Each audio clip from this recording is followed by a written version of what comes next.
Bonjour tout le monde, bienvenue à la première capsule que je vous avais promis avec Jean-Claude Pomerleau, où il va être question dans ces capsules-là de politique internationale et nationale.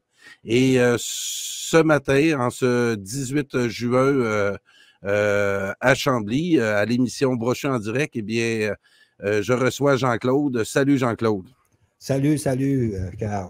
Écoute, depuis déjà plusieurs mois qu'on suit le dossier ukrainien ensemble et t'es un de ceux là, qui a parlé à l'époque de pas seulement d'un petit conflit local qui allait opposer la Russie à l'Ukraine, mais tu parlais d'un basculement du monde. Dans un article que tu as écrit et que tu as fait paraître dans Vigile Québec du 24 février, justement la date du déclenchement des hostilités, tu as fait paraître un texte qui s'intitule Basculement du monde. Le basculement du monde a commencé. J'invite les gens à bien lire ce que Jean-Claude nous a mis là comme élément de réflexion pour mieux comprendre ce qui allait suivre. Alors, Jean-Claude, les derniers jours ont été éprouvants pour le régime Zelensky. Il y a un changement de ton qu'on observe en ce moment, là où on semble se remettre dans la réalité que les fantasmes qu'on a mis là sur dans l'actualité au début du conflit. Rappelez-vous de Bruno Le Maire qui disait qu'il allait mettre à genoux économiquement la Russie. Jean-Claude, explique-nous un peu qu'est-ce qui est en train de se passer au niveau mondial actuellement, pas seulement qu'en Ukraine. OK. Ben là, regarde, dans le texte du 24 février, ce que je faisais, c'est que je cadrais ce qui était le déclenchement d'une dynamique politique qui ne pouvait mener qu'à un basculement du monde, c'est-à-dire le monde unipolaire anglo-saxon, qui là était mis au défi et que c'était inexorable que l'Eurasie allait se détacher de ce monde-là et puis que donc on s'en allait vers un basculement du monde. Pourquoi? C'est un regard géopolitique et il faut comprendre que la crise en Ukraine, ça relève du domaine géopolitique. Et là, on voit des multitudes de commentateurs, d'analystes, etc., qui baignent dans la propagande et qui n'ont aucune idée des règles du jeu en géopolitique qui sont très simples.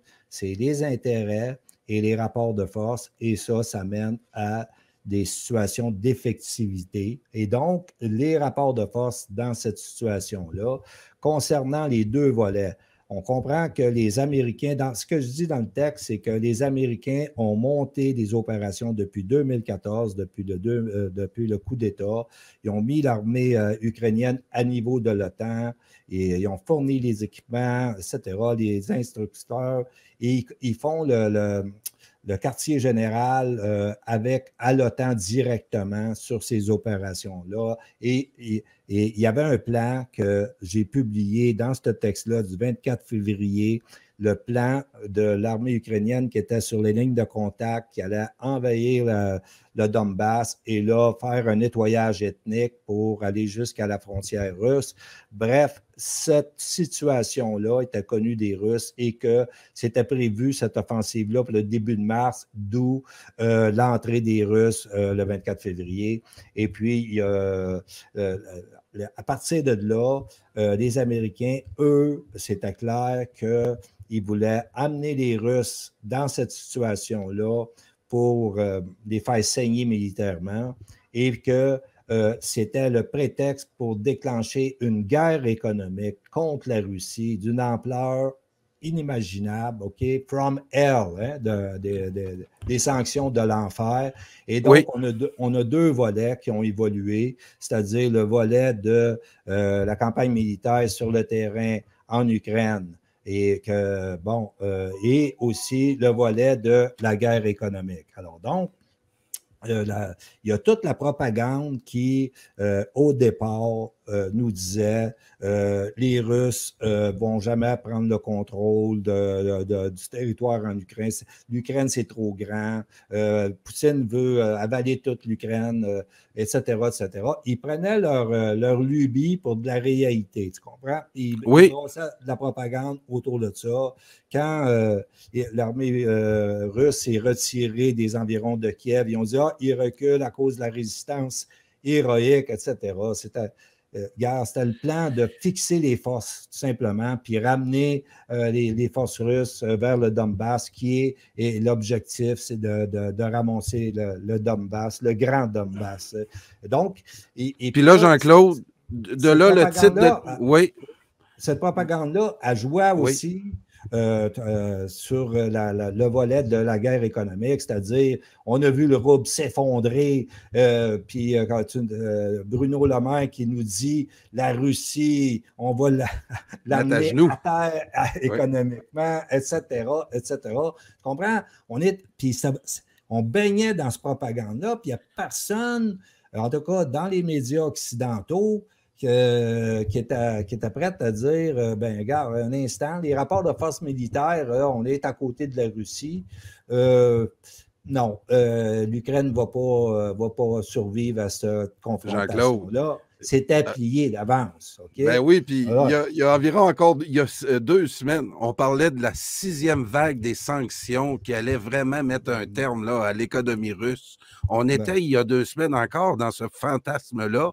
Et de là, le titre de notre première capsule, là, on n'est plus là du tout. L'Ukraine, la propagande, de la propagande à la réalité, là, il y a des choses que tu as notées cette semaine qui sont très intéressantes. C'est parce que sur le volet militaire, on comprend que c'est de plus en plus plié, OK? Et que là, l'Occident, l'OTAN fournit des armes pour que Kiev puisse avoir une position de négociation qui soit plus forte. Mais quand tu fournis des armes pour que une des parties ait une position de négociation, c'est parce qu'elle est perdante. OK? Et si on regarde attentivement, la Russie ne va pas arrêter son offensive qui vise tout le Donbass, OK? Et puis, pour donner une chance, un répit à l'armée ukrainienne, là, et pour que la guerre se poursuive de harcèlement, etc. Ça, c'est plié, ça. Ça n'arrivera pas, OK? Et puis, sur le volet économique, là, on est dans une autre situation, c'est que la Russie est la principale puissance de ressources sur la planète, en termes d'énergie, matériaux, nourriture, etc. Tu comprends? Oui. Tu décides que tu vas les exclure du marché mondial, grosso modo. Tu vas les canceller. Hein? On est dans la culture cancel culture. OK? La Russie n'existe pas. On va les flusher. Mais là, il semble que la direction en Occident, États-Unis, Europe, tout ça, ils ont comme intériorisé leur propre propagande. Là. La propagande, ça sert à une chose, c'est tromper l'ennemi, etc., amener du moral aux troupes, mais ce n'est pas là-dessus que tu bases ta stratégie. Là. Tu bases ta stratégie sur la réalité. Tu sais. Fait que là, ce qu'on voit, c'est que celui qui a le gros bout du bâton dans cette guerre économique-là, c'est clair que c'est la Russie. Là. Okay? Leur balance commerciale a des surplus records et la dépendance est de plus en plus claire vis-à-vis des acteurs, surtout européens. Et là, il y a un épisode là, dernièrement où il y a un des gazoducs qui part de la Russie directement vers l'Allemagne, que là, le Nord Stream 1, qui, là, pour des raisons techniques, ils ont réduit le transport du gaz vers l'Allemagne. Et l'Allemagne, elle avait à mettre à niveau sa partie des pompes, etc. Puis donc, ils ont envoyé ça au Canada, puis finalement, le Canada dit, bien, il y a des sanctions contre la Russie, puis nous, on ne peut pas retourner le matériel. Autrement dit, le Canada coupe le gaz à l'Allemagne. OK? Ils sont rendus dans cette débilité-là. Là, OK? Et donc, et là, ça, c'est un élément. Mais là, il y a le blé, les semences, OK? Les engrais. Et là, il y a l'Organisation des Nations Unies sur les immigrés là, qui disent que, bon, là, il y a une crise comme celle-là pourrait entraîner des déplacements de 100 millions de personnes vers où? Vers l'Europe, tu comprends? Alors voilà, tu sais, là, puis là, il y a l'Organisation mondiale de la santé, pas de la santé, mais du commerce qui dit que, on s'en va vers une récession mondiale. OK? Bon, là, on a vu la hausse des taux d'intérêt. Là, ça grimpe. L'échelle grimpe très, très L'inflation. rapidement. OK? Oui. L'inflation, pour combattre l'inflation. Et donc, ils vont s'en aller vers cette crise économique-là. Et puis, on voit que la progression de cette guerre économique-là, à cause des effets de plus en plus graves, mais pas la Russie. Non, c'est ça. Fait qu'ils se sont tirés dans le pied. Il y en a un autre qui dit non, ils se sont tirés dans la tête. Tu sais? Et là, la gravité impose la réalité. Tu comprends? Voilà. Et là, on voit les acteurs politiques s'agiter. On a vu Biden. OK? Bon, c'est lui qui a parti tout le carnaval. Puis là, qui dit deux choses. Il dit, la première chose qu'il a dit, c'est que Zelensky, président de l'Ukraine, au début, on lui a dit, il ne nous a pas écouté. Il nous a pas écouté. Autrement dit, la catastrophe qui va se produire en Ukraine, c'est plus de notre faute. C'est la faute à ce gars-là, tu comprends? Et puis, ça, c'est intéressant, Jean-Claude. Tu es le premier à dire ça que j'entends. Tu as observé ce changement de ton là, chez Biden. C'est la première fois que j'entends ça. Explique-nous. Oui. Ben oui, c'est ça. Là, il dit ça, lui. Il dit, au début, on lui a dit, les Russes s'en viennent, les Russes s'en viennent. Et il ne nous a pas écoutés. Tu comprends? Voilà. Bon, OK, regarde, toute la partie politico-militaire est contrôlée par l'OTAN, là, OK? C'est ça, là. Mais c'est pas la faute de l'OTAN, là. Non, c'est la faute de Zelensky, OK? Parce que là, ils vont nous jeter sous l'autobus. Oui, explique donc. Oui, c'était intéressant ce que tu m'expliquais tantôt. Ben oui, ça. Puis là, ben oui, c'est ça. Donc, parce qu'ils ne vont pas vouloir, eux, prendre le blâme. C'est ça, et Zelensky est un... L'effondrement des forces militaires ukrainiennes, la prise de contrôle du Donbass, et la Russie ne va pas négocier à rien. À rien. Quand ça commence par A, à rien. OK? Ils ne vont pas négocier. Et Zelensky peut... moi, je le dis depuis quelques jours, là, la logique de Zelensky le mène dans un cul-de-sac, et ça va être... il est dans un déni de réalité. OK? Il est dans un déni de réalité. OK? On est dans géopolitique, c'est la discipline de la réalité. OK? Bon, lui, il est dans la propagande et les médias, et aussi le fait est que ils ont tellement brassé les émotions que Zelensky peut avoir du tyran politique pour amener des milliards d'aides, etc., etc. Et que, donc, la deuxième partie de Biden, les commentaires, c'est dernièrement, il dit que il faut négocier. Il faut négocier. Il veut avoir un cessez-le-feu, là, parce qu'il ne veut pas avoir l'effondrement complet de l'armée ukrainienne. Ce n'est pas une position de négociation. C'est fini. OK? C'est de la reddition. OK? Donc, là, qu'est-ce qu'il dit?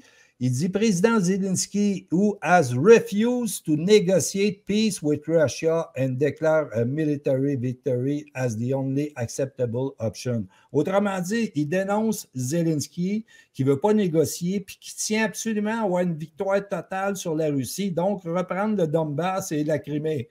OK? Qui sont... Tu comprends? Ah oui, oui. OK, le gars, il en fume du bon, là. Tu sais? Fait que... Là, tu vois que, le président des États-Unis, il est en train de se distancer, puis envoyer des indications, mais là, il est trop tard. Ça, c'est ce qu'il devait faire au début. tordre le bras à Zelensky. Et ceux qui vont s'en aller pour tordre le bras à Zelensky, ça s'est joué dans les 2 derniers jours, c'est le président de la France, le président, le premier ministre, le chancelier Scholz et Draghi. Un ministre italien. C'est ça. Ils se rendent à Kiev pour dire, l'Ukraine veut rentrer dans l'Union européenne. Oui, on est d'accord, on ouvre la porte, mais ça peut prendre du temps. En fait, il n'y a pas moyen de se déplacer pour aller dire ça, là, OK?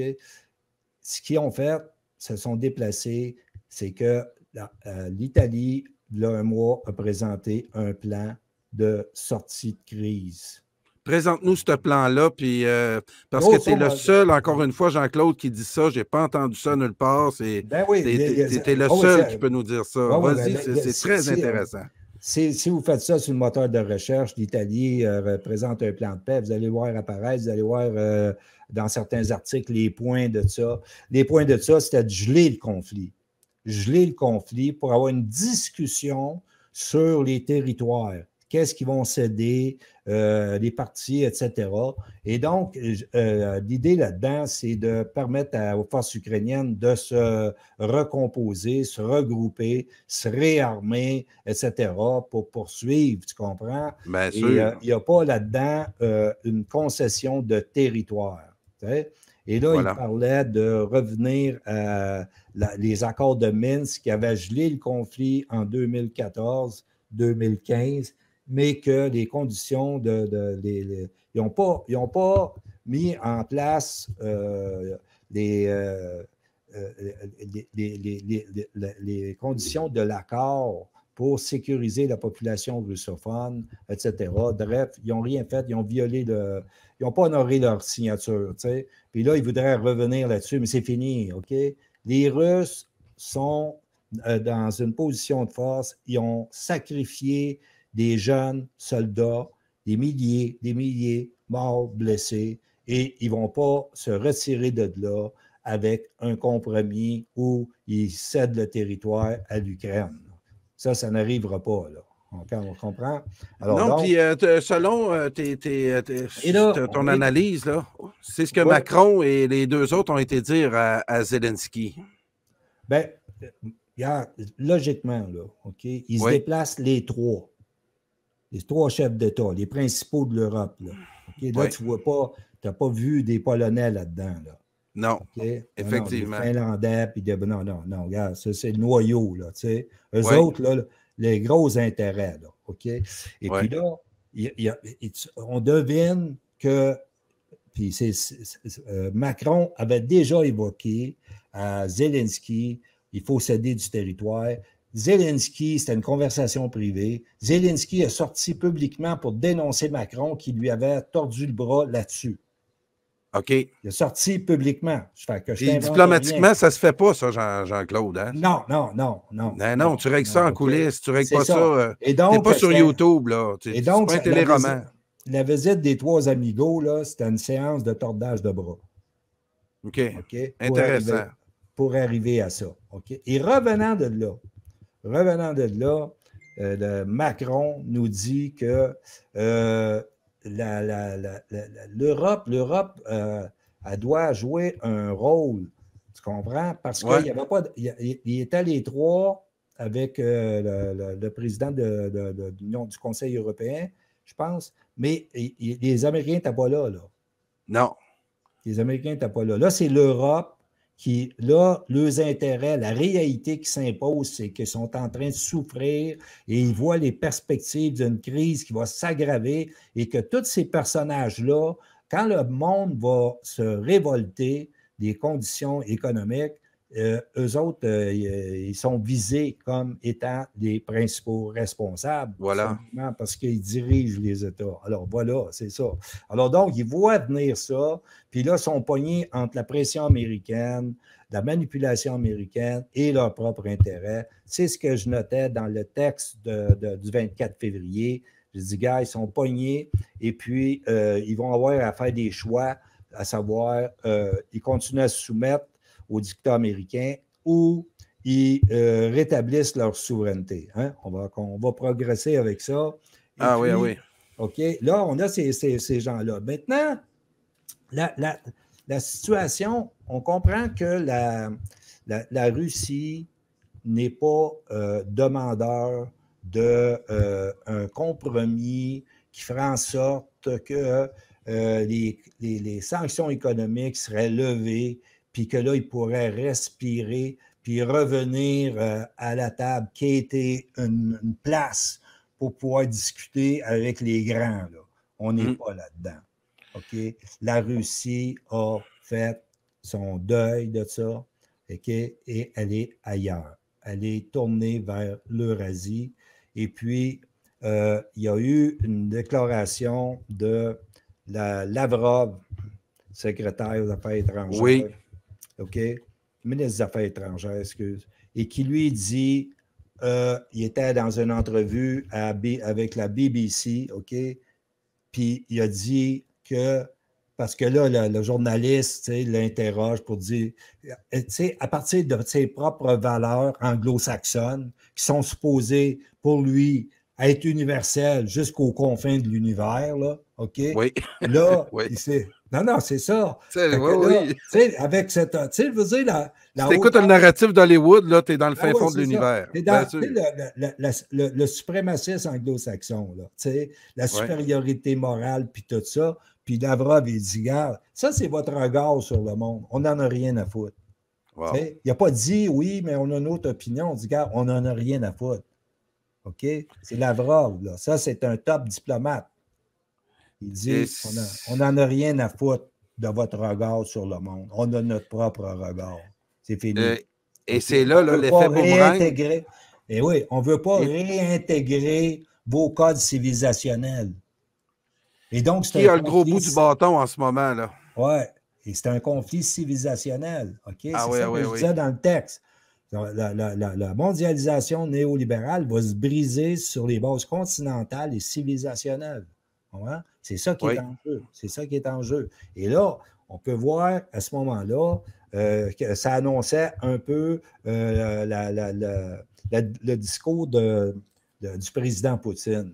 Le discours du président Poutine à Saint-Pétersbourg, la conférence économique internationale, là, il dit des choses incroyables. Là, Là, il faut que je prenne quelques notes, là, parce que, je vais te dire, il est en plein dans ta ligne. Oui. OK. Et là, OK. Qu'est-ce qu'il dit? C'est le vieux monde, c'est fini.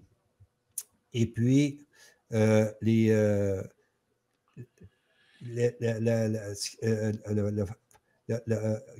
plaques tectoniques, géopolitiques, géoéconomiques, technologiques, le système entier international des relations, là, je traduis de l'anglais, fondamental, pivotal, est complètement en train de pivoter. Donc, c'est le basculement du monde.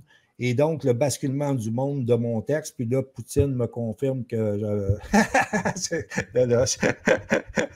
fais un peu...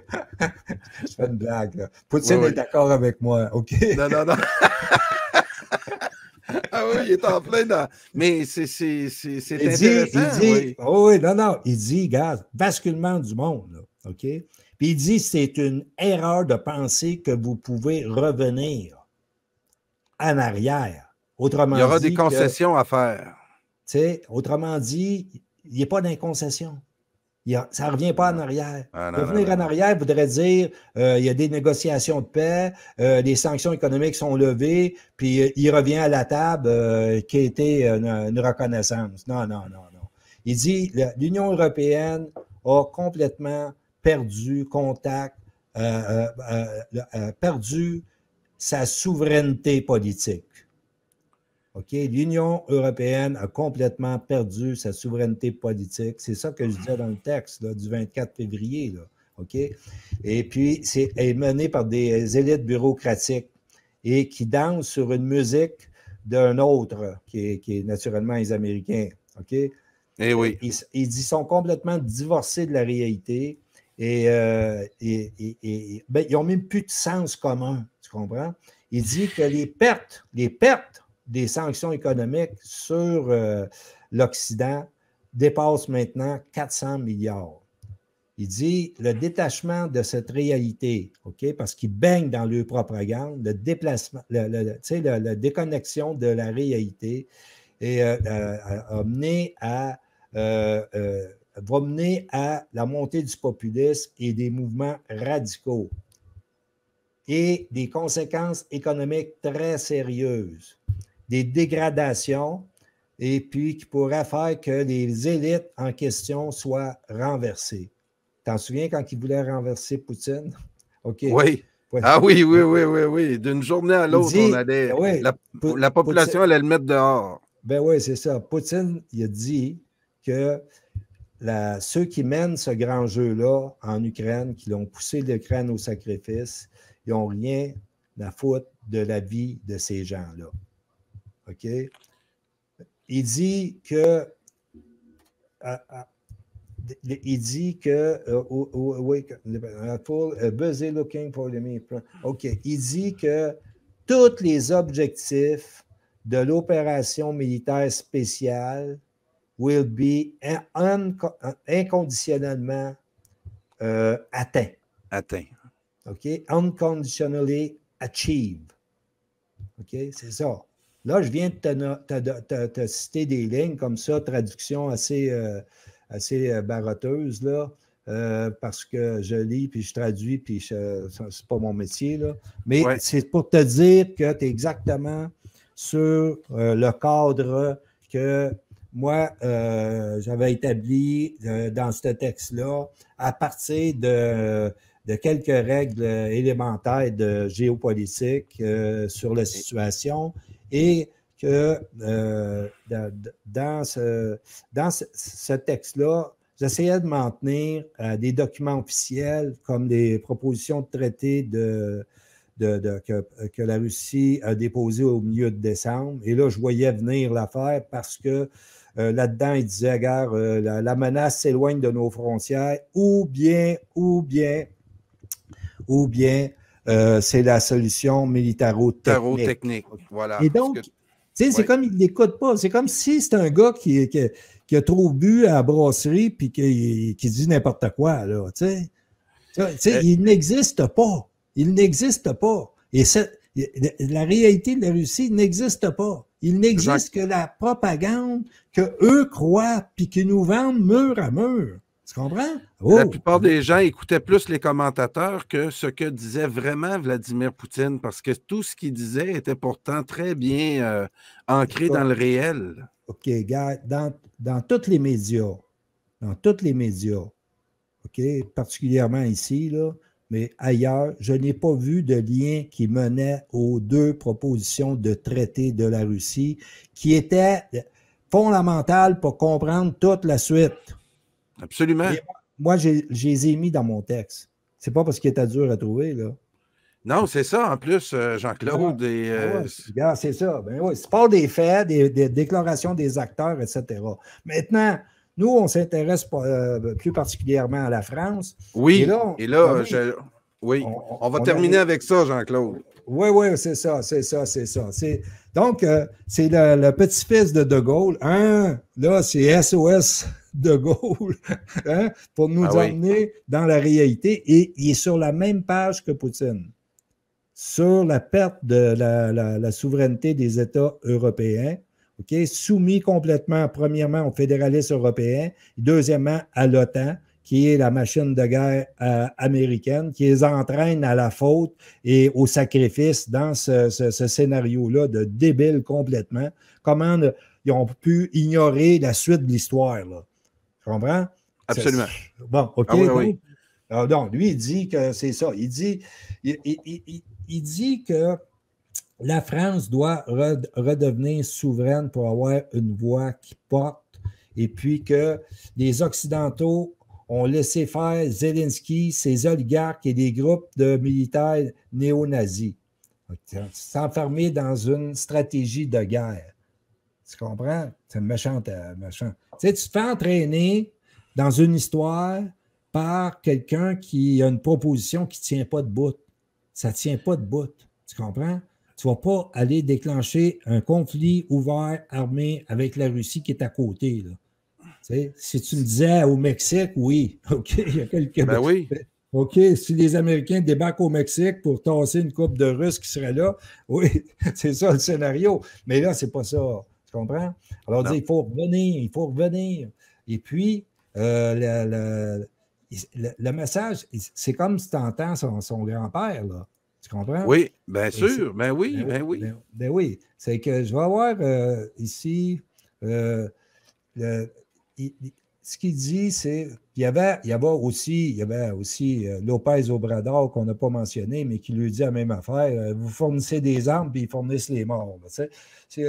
C'est ça. Et donc, le titre de l'article, c'est le rôle funeste de l'OTAN, le petit-fils de Gaulle, sur l'existence d'un agenda américain en Ukraine. Donc, lui, ils savent que les États-Unis ont mis la main sur des pays européens, dont la France. Et la France, c'est pour ça que en revenant, Macron dit il faut que la France soit plus européenne, autrement dit qu'elle disparaisse dans la structure du fédéralisme européen qui est sous domination américaine. Tu comprends? Américaine, lui, il en veut plus, tu comprends? Ouais. Plus de ce qui a amené le problème. Tu sais?